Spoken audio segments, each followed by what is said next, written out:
The modern world has brought with it some amazing, helpful blessings. Along with the positives, we are now experiencing a curse of drug misuse, addiction, overdose, and death. Despite popular perceptions, even casual drugs can have devastating consequences. According to Focus on the Family, and I quote, "Today's anti-drug messages highlight some of them, referring to devastating consequences, but tend to focus only on the physical effects of use. The person who's asked Christ to be Lord of their life should know that drug use can damage their soul as well as their body." Close quote. Today's lesson is entitled A Christian View of Modern Drug Use. What will you learn? Well, during this session, you will learn a definition of the word drug. We will examine some facts about recreational drug use. We'll look at the classification of different drugs. We'll look at the stages of drug abuse. We will also examine the signs of addiction and overdose. We will examine some statistics related to addiction, and then how to help those that we come in contact with who are drug abusers. You as a minister, and especially some of you who are youth pastors, will come in contact with people who are using drugs. It's a curse in our world. And my objective for this session is to help you know how to help them. Material from this particular lesson comes from several sources: Lillian White, Niagara Region Health, Talbot Recovery, Focus on the Family, and SAMHSA. For years, the conventional wisdom has been that alcohol, consumed in moderation, can have some positive effects on various aspects of one's health. Recently, however, a wide-ranging analysis concluded that there's no safe or healthy level of alcohol consumption. The study, published in The Lancet, examined data from 195 countries and concluded that alcohol is a colossal global health issue, contributing to millions of deaths annually. The authors acknowledged that moderate drinking may provide a degree of protection from heart disease and diabetes, but they concluded that the increased risk of cancer, injuries, and infectious diseases outweigh any potential benefits. This information comes from the Talbot Recovery Group. Now, here are some observations. We live in a society that is utterly plagued by drug abuse. Within American society, a society that once sought to criminalize the sale of alcoholic beverages, we now find that alcohol is marketed and advertised most prominently. Alcoholic beverages are, in fact, drugs. Here is a definition for the word drug that's taken from Merriam-Webster. A drug is a substance recognized as an official pharmacopoeia or formulary. Something, and often an illegal substance, that causes addiction or a marked change in consciousness. Here's a simple definition. A drug is a substance other than food which changes the way a person thinks, feels, and acts. A drug can enter the body by being ingested, smoked, injected, inhaled, or absorbed, for example, under the tongue or through the skin. Here's an overview of the issue.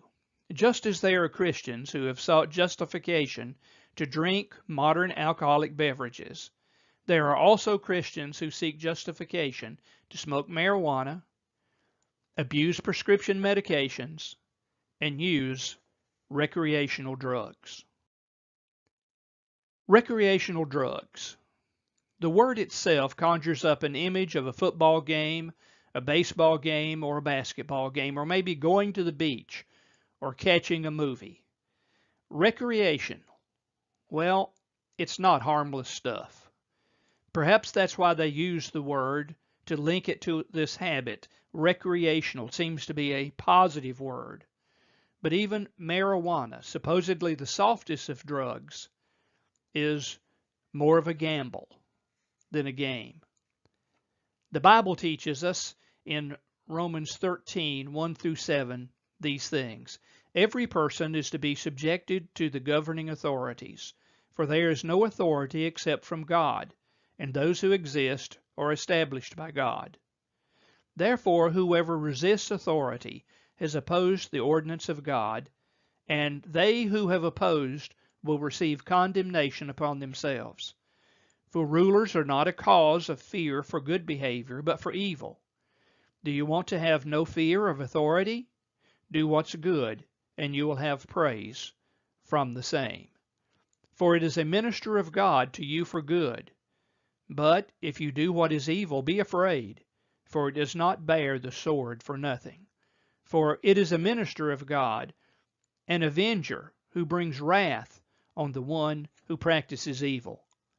Therefore it is necessary to be in subjection, not only because of wrath, but also for conscience' sake. For because of this you also pay taxes, for rulers are servants of God, devoting themselves to this very thing. Render to all what is due them, tax to whom tax is due, custom to whom custom is due, fear to whom fear, honor to whom honor. The recreational use of cannabis for adults is legal in Washington, D.C. and 23 other states, according to MJ Biz Daily. Marijuana is currently being advocated as an acceptable recreational drug. Furthermore, its recreational use has been legalized in the 23 states I just mentioned. The words recreational use are employed to promote the use of marijuana similarly to the use of the term social drinking to promote alcohol. 1 Peter 4:3 says this, "For the time already past is sufficient for you to have carried out the desire of the Gentiles, having pursued a course of sensuality, lusts, drunkenness, carousing, drinking parties, and abominable idolatries." There are several classifications of drugs. For example, legal drugs can be prescribed by doctors or other health care providers and are sold in stores. And then there are illegal drugs. That refers to drugs that are not prescribed by a licensed medical professional. The use of these drugs is considered illegal. Now let's examine some of these classifications. Prescription drugs. The non-medical use of prescription drugs is taking other people's prescriptions just to get high. This is done without guidance from a doctor or a pharmacist. Drugs, including prescription drugs, have unwarranted and potentially dangerous side effects. Taking prescription drugs that are not prescribed to you can be just as dangerous as using illegal or illicit drugs or even street drugs. Some of these prescriptions are painkillers such as fentanyl, Percocet, OxyContin, Tylenol 3, and all of these are highly addictive. Then there are designer drugs. Some of these are ecstasy, PCP, GHB, LSD, and others. Sometimes these are referred to as club drugs because of their use at nightclubs. They may also be referred to as date rape drugs because they can be added to a drink without changing the color or taste and can cause quick intoxication. There are stimulants. These speed up the function of the central nervous system. The drug user is more aware of their environment, and using these drugs may also cause changes in behavior, restlessness, and dizziness. There are sedatives. These are opioids, tranquilizers, heroin. Opioids are a type of medication that relieves pain. This type of drug is one of the most commonly found and used in the United States, Canada, and the world. It slows down the body and the brain function. The drug user is less aware of their environment, and using these drugs may also cause drowsiness. Then there are hallucinogens.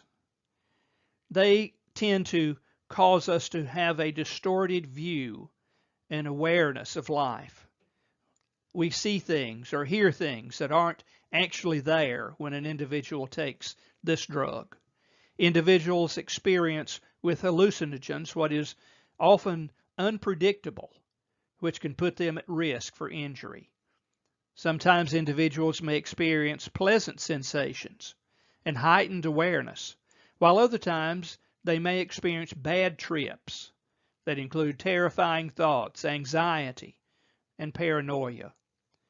These drugs disrupt the person's ability to think and communicate clearly, or even to recognize reality. Side effects include distorted awareness and perception. This can result in dangerous behavior. Depressants. Example of depressants: alcohol, tranquilizers. Depressants slow down the function of the central nervous system. The drug user is less aware of their environment. These types of drugs have a relaxing effect and can slow brain function and physical function. Alcohol increases risk-taking behavior and leads to poor decision-making abilities. For example, risky sexual activity, dangerous activity that may cause injury. These effects of alcohol are also what make it so dangerous to use when driving or to use any sort of motorized vehicle after drinking. It decreases coordination, blurs vision, and slows reaction time, and it increases the risk of injury. Alcohol use during pregnancy may cause fetal alcohol spectrum disorder in the infant. This causes physical, cognitive, emotional, and behavioral development disabilities in a baby. Long-term consequences may include damage to organs such as the brain, liver, pancreas, and the stomach. The risk of cancer is also increased. Alcohol is a depressant. It enters the bloodstream and affects brain function.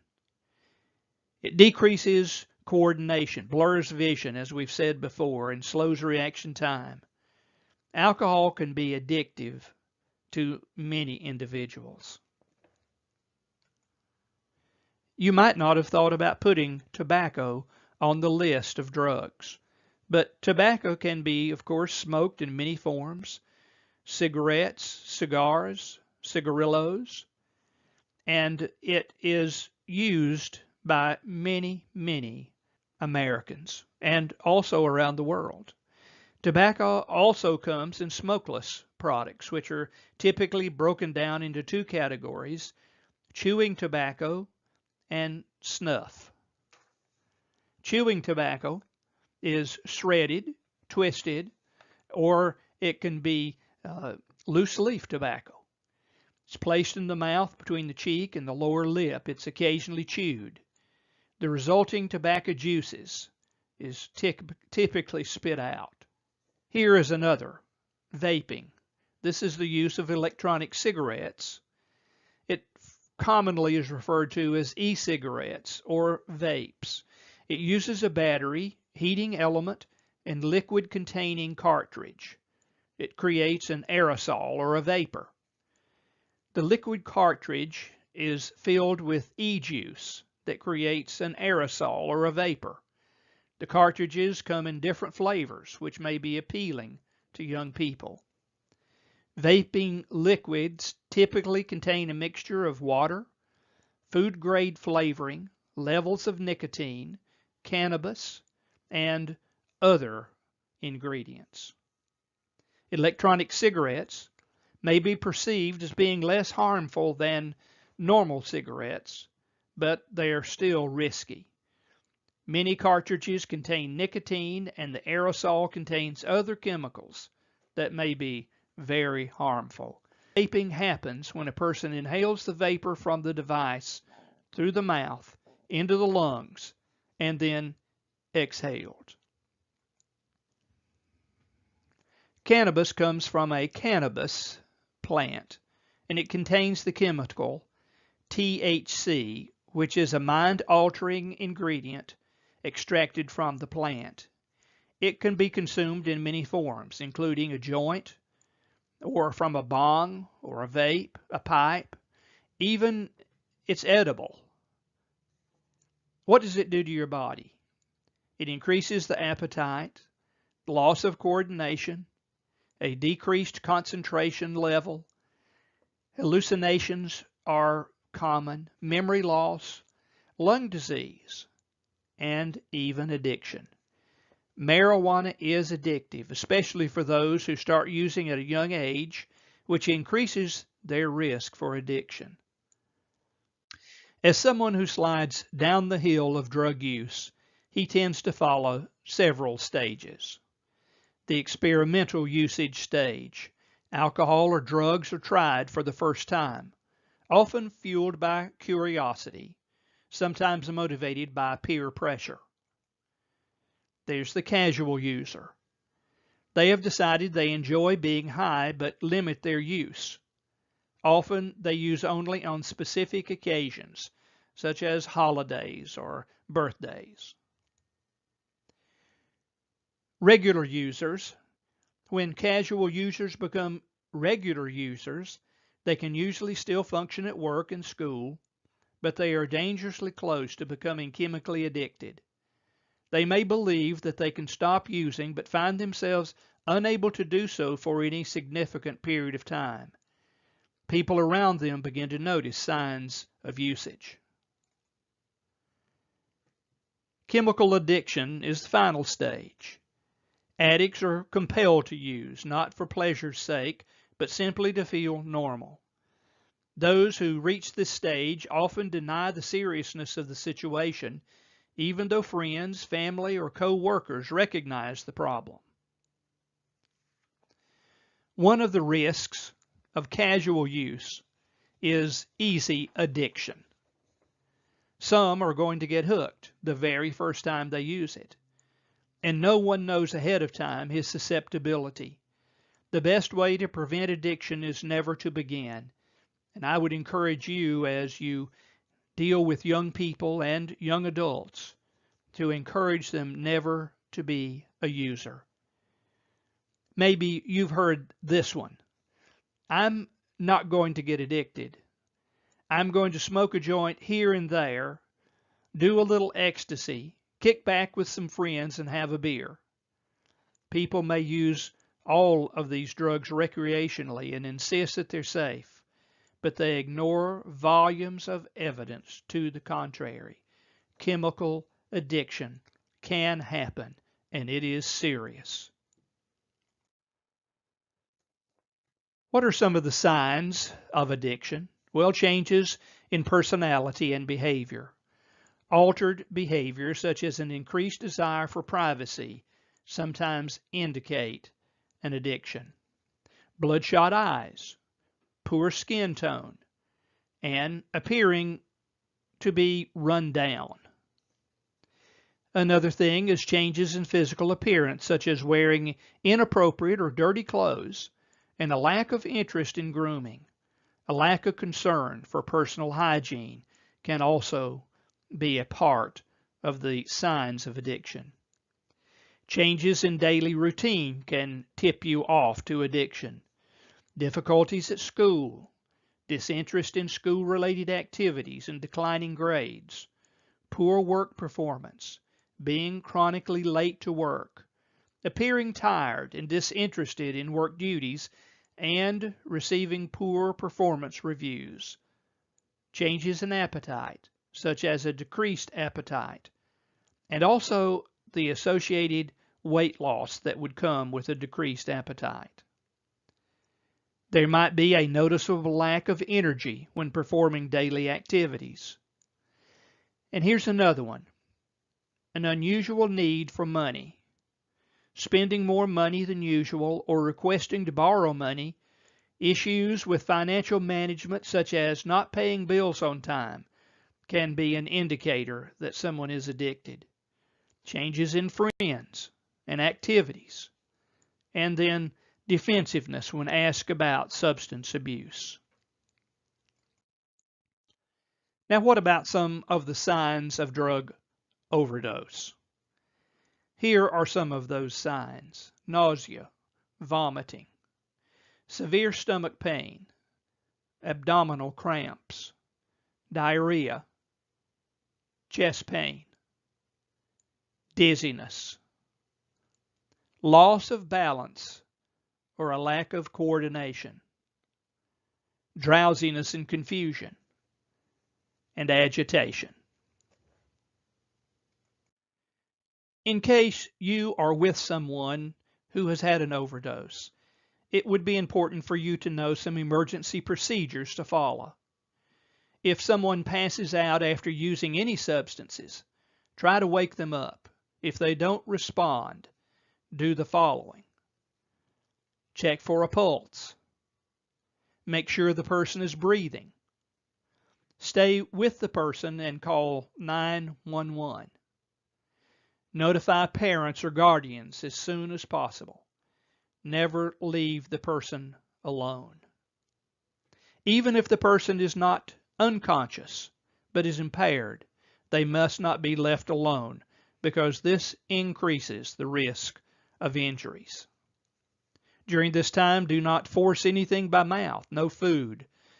You want to do that to prevent choking. If possible, and the person is conscious, sit them up and try to get them to drink a little water if they willingly do it. Don't let the person sleep it off. They might be dead in the morning. In Galatians 5:20, we notice the word witchcraft in the King James Version. The Greek word is rendered sorcery in the New King James, the ASV, and the ESV. I'm going to read that extended passage beginning with Galatians 5:19. Now the works of the flesh are evident: sexual immorality, impurity, sensuality, idolatry, sorcery, enmity, strife, jealousy, fits of anger, rivalries, dissensions, divisions, envy, drunkenness, orgies, and things like these. I warn you, as I warned you before, that those who do such things will not inherit the kingdom of God. That's a very sobering passage of Scripture for us to look at. The word pharmakia is defined by Thayer as the use of or the administering of drugs, poisoning, sorcery, magical acts, often found in conjunction with idolatry and fostered by it. Metaphorically, the deceptions and seductions of idolatry. Drugs can become an idol for those who worship at the feet of the high or the buzz that they receive. Now there's some statistics of interest, and let me share with you some of these statistics. In the U.S. alone, 18 million people abused prescription drugs. The source is WebMD. That's in a period of 1 year. More than 59.3 million people, 12 years of age or older, used illicit drugs in the past year, including 49.6 million who used marijuana. Among the 138.5 million people who were current alcohol users, 61.6 million were classified as binge drinkers, and 17.7 million were classified as heavy drinkers. That's a high percentage, isn't it? Here's some more statistics.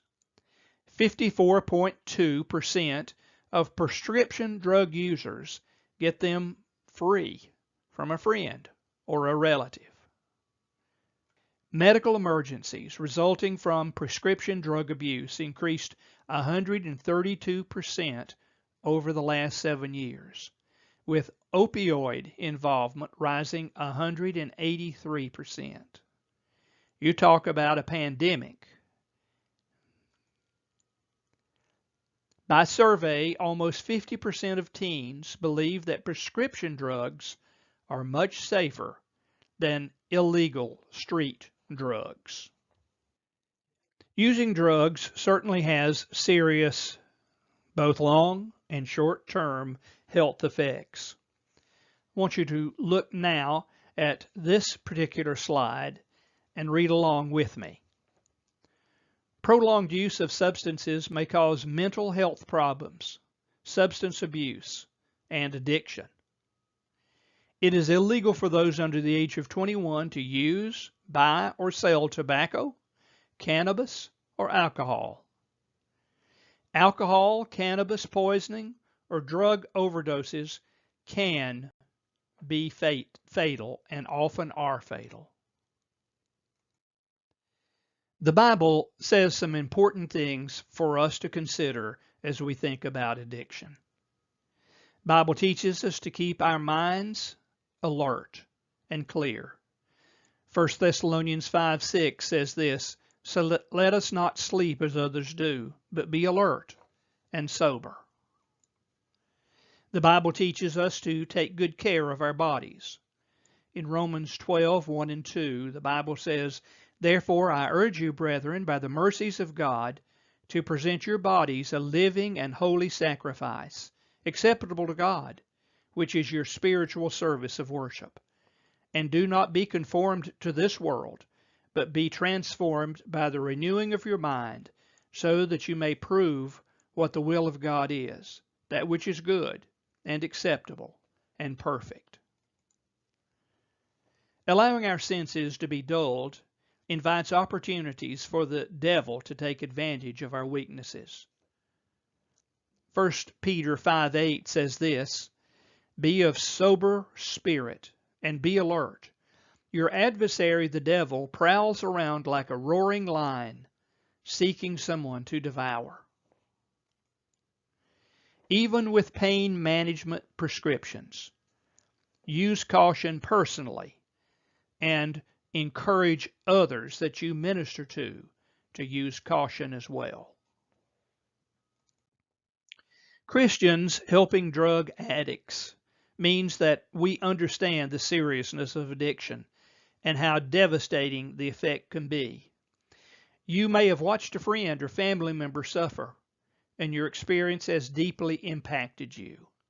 How can you help a drug abuser or someone who is addicted? Well, first and foremost, prayer. Before you do anything else, I recommend that you pray for your friend and pray for God's wisdom on how to help best in that situation. As you pray, believe that God will open their heart to receive the counsel and encouragement that you want to offer. Ask for wisdom to speak the right words to your friend. By praying beforehand and during this process, you are preparing the way for God to intervene on your behalf. And then offer support and share concern. Once you have spent some time praying, offer your support.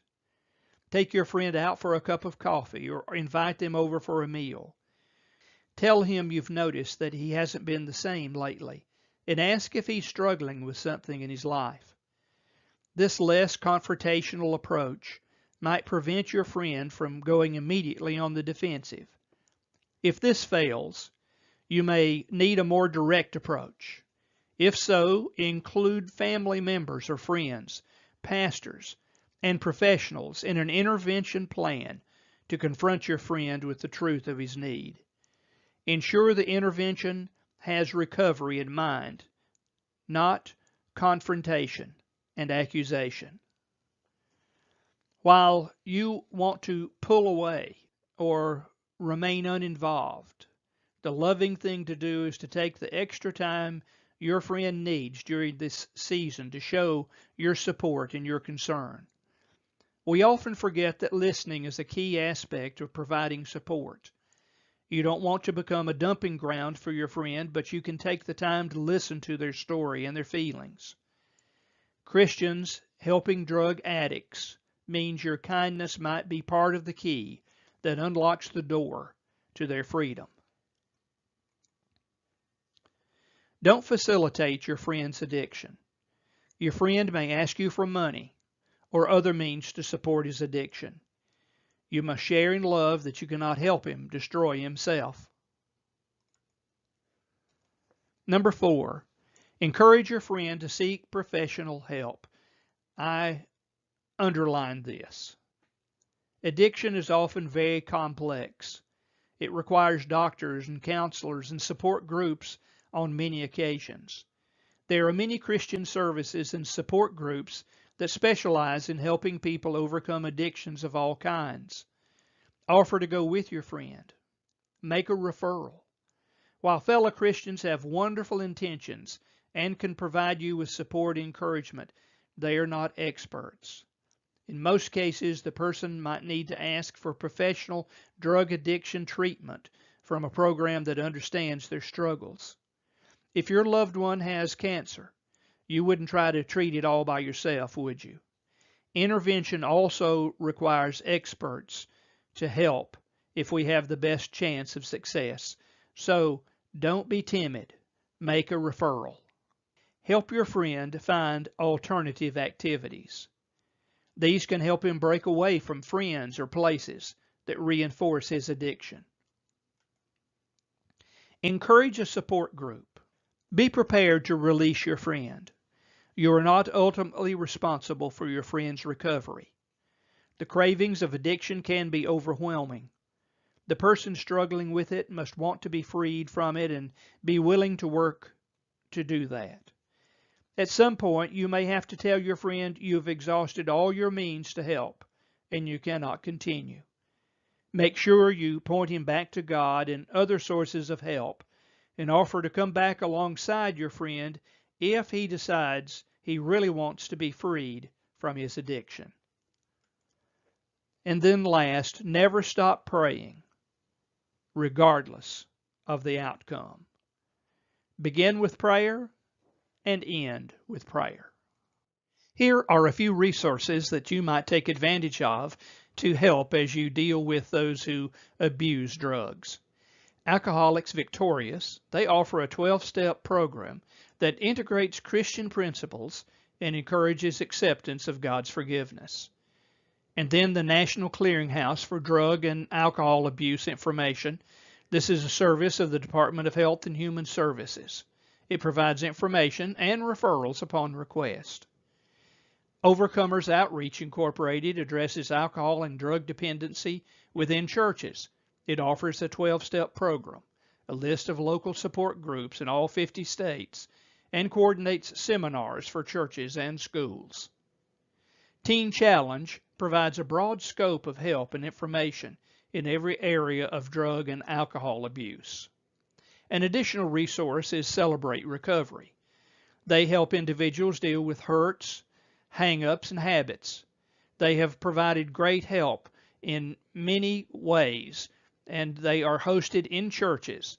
And this is, again, is another wonderful resource that you might use. Now some concluding thoughts. Often a question regarding whether something is right can easily be answered by asking the question, what would Jesus do? What should our attitude be then? Do we will to do His will? John 7:17 says this, if anyone is willing to do His will, he will know of the teaching, whether it is of God or whether I speak from myself. And 1 Samuel 3:9 says, and Eli said to Samuel, go lie down, and it shall be, if he calls you, that you shall say, speak, Lord, your servant is listening. So Samuel went and lay down in his place. We need to be willing to do the will of God. Do we will to do His will? If that is the case, and when that attitude is present, then there will be no trouble determining whether to misuse drugs or not. Would Jesus do it? Our Creator God established some principles, and they apply to the subject of drugs, alcohol, and addiction. Users admit to experiencing an ever diminishing high. In other words, the longer they use a substance, the more difficult it is to reach that level of pleasure that they're seeking. Obviously, drugs offer no permanent pleasure. Meanwhile, God says that at His right hand are pleasures forevermore. Psalm 16:11. I pray that God will use this presentation to help you in ministering to those that are enslaved to the vicious trap of drug addiction. May God bless you as you work with the individuals, whether they're young people or adults, to help them to gain victory in this area of their lives. This ends this presentation.